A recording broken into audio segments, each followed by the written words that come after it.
Up for my guy, Mr. Sean Steele.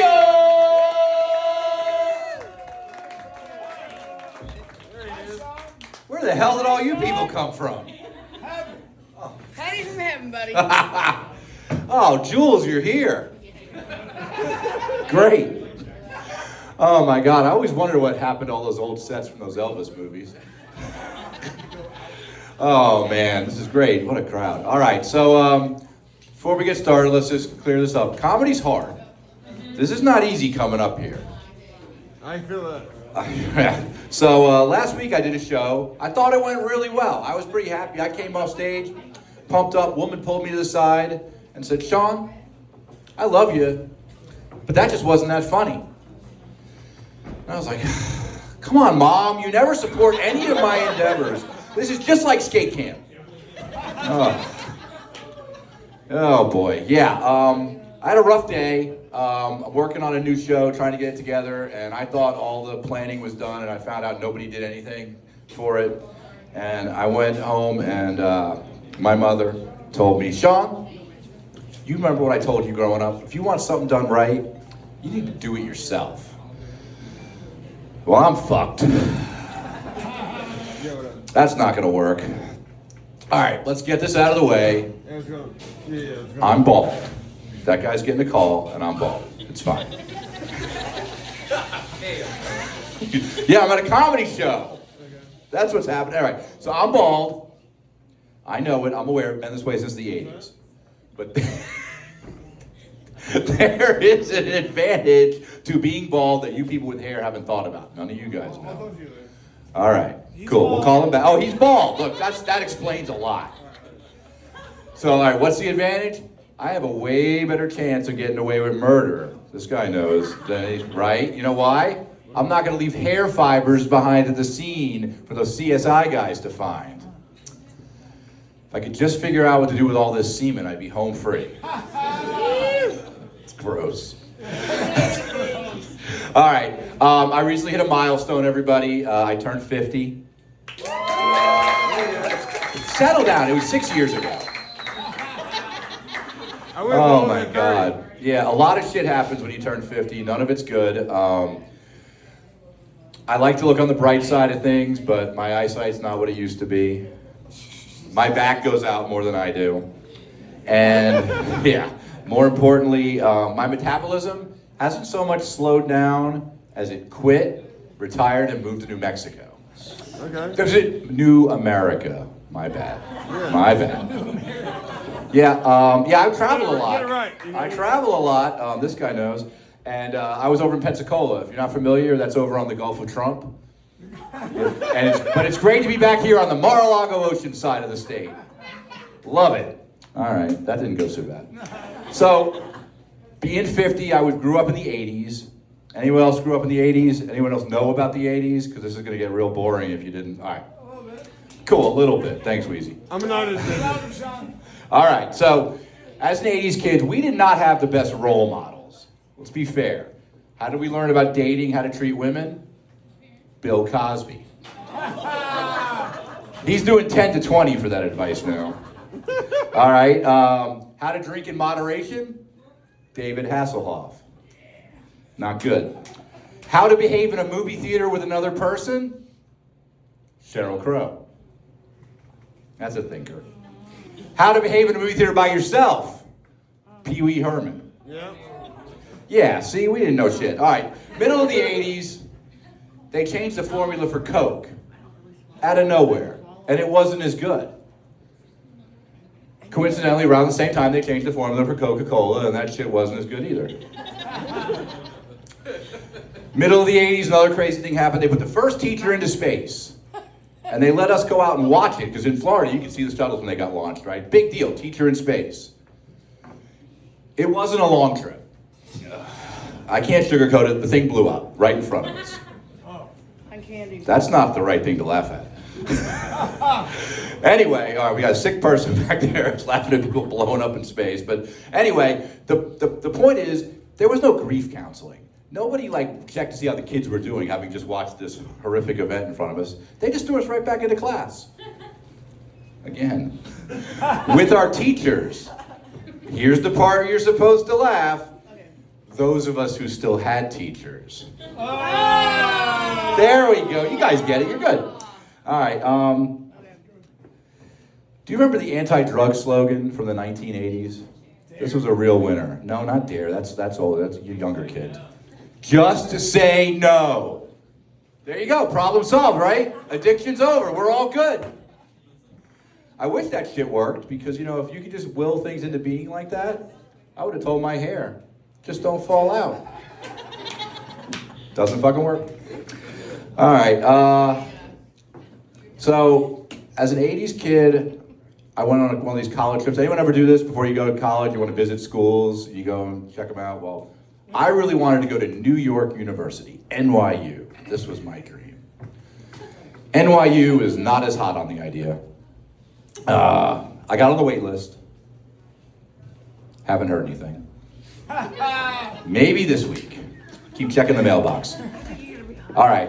Anyway, cool thing happened while I was up there. I was with my mother, who was an avid photographer, and we heard the president was in town. He was going to be right by our hotel. They put up the little barricades, and she gave me one of her cameras, and we went to opposite sides of the street, and we were going to get a picture of the president as he goes by. And I'm thinking like the limousine as it whizzes by, right? That's what we're getting. Limousine stops right in front of me. Ronald Reagan was president. Window comes down.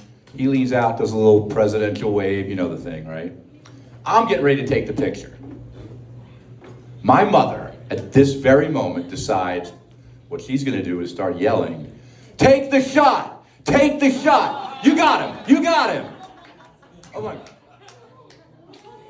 I am descended upon by 3 Secret Service guys before I know what the hell is going on. One guy's patting me down, the other guy grabs my camera, the third guy goes, "Hey kid, you're never gonna get that picture." And I'm like, "Yeah, I get that." He says, no, you don't understand. The lens cap is still on this thing. Story has a happy ending though. Reagan sees what's going on, brings the Secret Service guy over. The first thing he says is, "Go ahead and untie that nice young lady you've got across the street there," my mother. And he comes over to me and he goes, "Let's get a picture." Puts his arm around me and the Secret Service guy takes the picture. That picture hangs in my parents' house to this day. Yeah, all right? So A, didn't get killed by the Secret Service. B, got a picture with the president, so win-win. All right, so a couple of quick things here. Does anyone think that short people sweat the small stuff? How about, do blind people ever look at the big picture?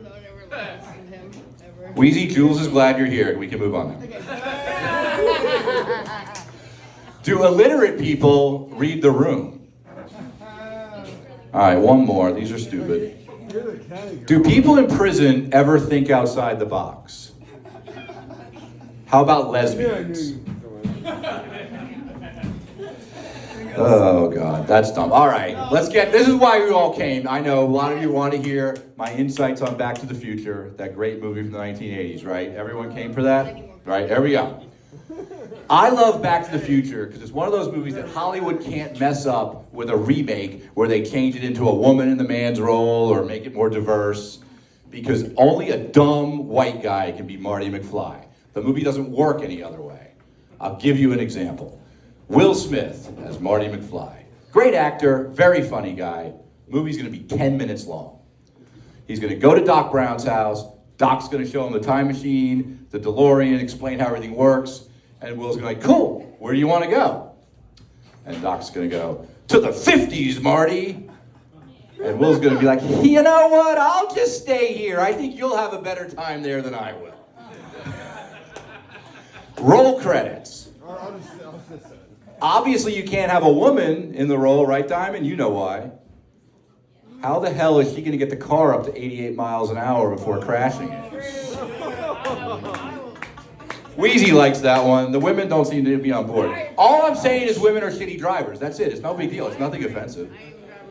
Ouch. My wife is gonna cancel you now. Is she here? No. Good. That's good. She didn't want to come back after the last time? All right, that's a little too inside baseball. All right. As you can see from what you've heard tonight, many of us use this time as therapy. We're basically getting free therapy. We use this to make you, the audience, the therapist, and we let it all out. The rapist.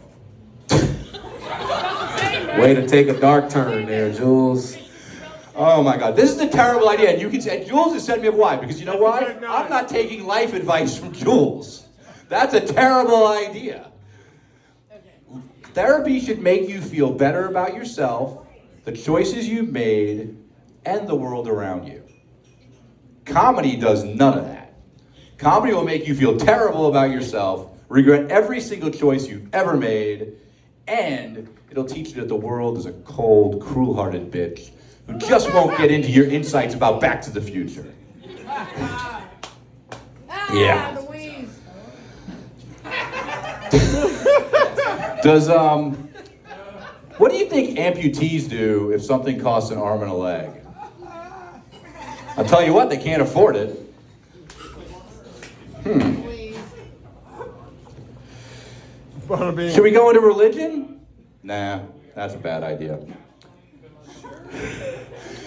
Are you as sick and tired of people who go to Nashville for the weekend and come back like they discovered country I music? did not discover it. I saw it before. How about this? Are you guys as sick and tired of people who go to Alabama for the weekend and come back like they discovered inbreeding? Fair. Oh my God. You know, I don't want to get political, but Trump was sworn in on a Monday, and Florida froze over the next day. That's just a fact. Because it's space heater season here in Florida. I need to be careful with these things. Space heaters are blamed for 1,700 fires every year, just in Florida alone. The other ones have really good lawyers. Oh my God. Does anyone else here think they're capable of murder? Anybody? I can prove to you that you are. You ever go to a restaurant and get stuck behind somebody in one of those Coca-Cola freestyle machines who can't figure out what they want? You could kill a bitch. So, as you know, I'm a big movies fan. One of my favorite series is Mission Impossible. You guys familiar with this? Tom Cruise. Well, he's finally starting to show his age a little bit. And the next one's going to be called Mission Impossible, Assisted Living. Oh, God. You know, it got mentioned a little bit earlier, but Pornhub, not available in Florida anymore. 2 months without that shit. I know there's other websites, but Pornhub was my favorite. Just hit P on the Google, it comes right up. If you go there right now, though, what you're going to see is a picture of a woman, fully clothed, telling you to demand Pornhub back in Florida. And how do you do that? Write to your local state elected officials. I'm not going to do that. I'm 56 years old. My first communication with an elected official is not going to be demanding my porn site back. I'm pretty sure that winds up on your permanent record somehow. I want to own a car someday. Oh, God, you guys are fun. Where's the person that's into research? Was that you, ma'am? You the researcher? You ever steal anybody else's idea? Of course not. You don't steal. Okay. I was paying attention. Oh, my God. All right, so there's only two types of people in this world who have to tell you out loud that they're not racist. Comedians and Nazis. Everybody else, you just sort of assume it, right? I have a comedian friend who tells me all the time that he's not racist, but we were just in the back of the room, and he was going on and on about, not my Captain America. I didn't have the heart to tell him that Captain America's new best friend is an amputee. He'd lose his shit. Oh, God, you guys are fun. All right, what am I going to leave you on? Yeah, let's do the religion thing. All right, so here's my take on religion. You can believe parts of a story without having to buy the whole thing. You know, for example, you don't believe everything in Star Wars, do you? Or Harry Potter? I mean, Star Wars. It's true. Siblings that come from dysfunctional families are often attracted to each other. They don't fly around the galaxy in spaceships. Harry Potter, right? There are children. They do go to boarding schools. They're not fucking wizards. So let's bring us back to Jesus. Real quick, we're going to tie this up in a nice bow for you. I believe Jesus was a great teacher. He taught all kinds of great things. He was a prophet. I don't think he turned water into wine. Yes, that's my friend. What's my logic for that? That's a pretty marketable skill. I mean, if he did that, he wouldn't have been a fucking carpenter. And knowing the Romans the way I do, they're not crucifying a guy who can do that. They're making him the fucking emperor. All right, you guys have been great. Thank you so much. Let's get Diamond and Deandre back up here. Let's give it up for Sean Steele. Keep it going. Keep it going. Keep it going. Keep it going. The inside joke about his